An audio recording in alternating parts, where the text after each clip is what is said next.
जहां बेचैन को चैन मिले ओ घर तेरा वृंदावन है। जहां आत्मा को परमात्मा मिले ओ दर तेरा वृंदावन है।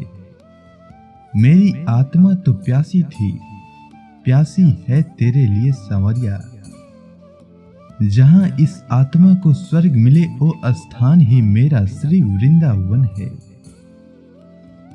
बात भाव की है, बात उस निर्मल मन की है, बात ब्रज की है, बात मेरे वृंदावन की है। बुझो तो बहुत कुछ है, नहीं तो बस पागलपन है, बस एक कहानी है। मार्ग शीर्ष मास चल रहा है और मार्ग शीर्ष मास भगवान श्री कृष्ण को अति प्रिय है। इसीलिए आज मैं आपके लिए मार्ग शीर्ष महीने की पहली कहानी, जो भगवान श्री कृष्ण के सच्चे भक्त से जुड़ी है, उसे आपके लिए लेकर आया हूं। उम्मीद है आपको पसंद आएगा। तो बात वृंदावन की है। एक संत थे, वे एक बार वृंदावन गए। वहां कुछ दिन घूमे फिरे, दर्शन किए। जब वापस लौटने का मन किया तो सोचा भगवान को कुछ भोग लगाकर कुछ प्रसाद लेता चलूं।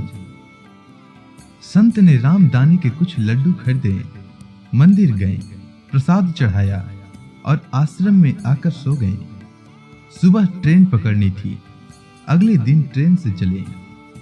सुबह वृंदावन से चली ट्रेन को मुगल सराय स्टेशन तक आने में शाम हो गई। संत ने सोचा, अभी पटना तक जाने में 3-4 घंटे लगेंगे।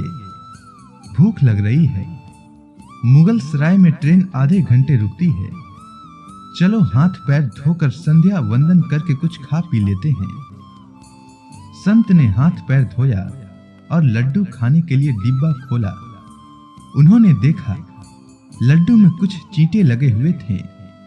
उन्होंने चींटियों को हटाकर 1-2 लड्डू खा लिए। बाकी बचे लड्डू प्रसाद बांट दूंगा, ये सोचकर छोड़ दिए। पर कहते हैं ना, संत हृदय नवनीत समाना। बेचारे को लड्डुओं से अधिक उन चींटियों की चिंता सताने लगी। सोचने लगे कि ये चींटी वृंदावन से इस मिठाई के डिब्बे में आ गए। बेचारे इतनी दूर तक ट्रेन से मुगल सराय तक आ गए, कितने भाग्यशाली थे। इनका जन्म वृंदावन में हुआ था। अब इतनी दूर से पता नहीं कितने दिन या कितने जन्म लग जाएंगे इनको वापस पहुंचने में। पता नहीं ब्रज की धूल इनको फिर कभी मिल भी पाएगी या नहीं। मैंने कितना बड़ा पाप कर दिया, इनका वृंदावन छुड़वा दिया। नहीं, मुझे वापस जाना होगा। और संत ने उन चींटियों को वापस उसी मिठाई के डिब्बे में सावधानी से रखा। वृंदावन की ट्रेन पकड़ ली, उसी मिठाई की दुकान के पास गए, डिब्बा धरती पर रखा और हाथ जोड़ लिए।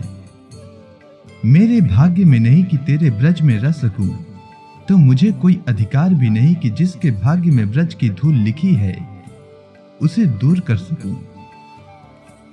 दुकानदार ने देखा तो आया और कहा, महाराज चींटी लग गए हैं तो कोई बात नहीं, आप दूसरी मिठाई तौलवा लो। संत ने कहा, भैया मिठाई में कोई कमी नहीं थी, इन हाथों से पाप होते होते रह गया, उसी का प्रायश्चित कर रहा हूं। दुकानदार ने जब सारी बात जानी तो उस संत के पैरों के पास बैठ गया, भावुक हो गया। इधर दुकानदार रो रहा था, उधर संत की आंखें गीली हो गई थी। बात भाव की है, बात उस निर्मल मन की है, बात ब्रज की है, बात मेरे वृंदावन की है, बात मेरे नटवर नागर और उनकी राजधानी की है, बात मेरे कृष्ण की राजधानी की है। बुझो तो बहुत कुछ है, नहीं तो बस पागलपन है, बस एक कहानी है। घर से जब भी बाहर जाएं, तो घर में विराजमान अपने प्रभु से जरूर मिलकर जाएं, और जब लौट कर आएं, तो उनसे जरूर मिलें, क्योंकि उनको भी आपके घर लौटने का इंतजार रहता है।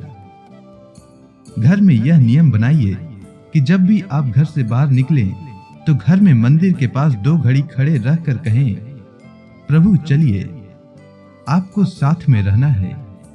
क्योंकि आप भले ही लाखों की घड़ी हाथ में क्यों न पहन लें, पर समय तो प्रभु के ही हाथ में है।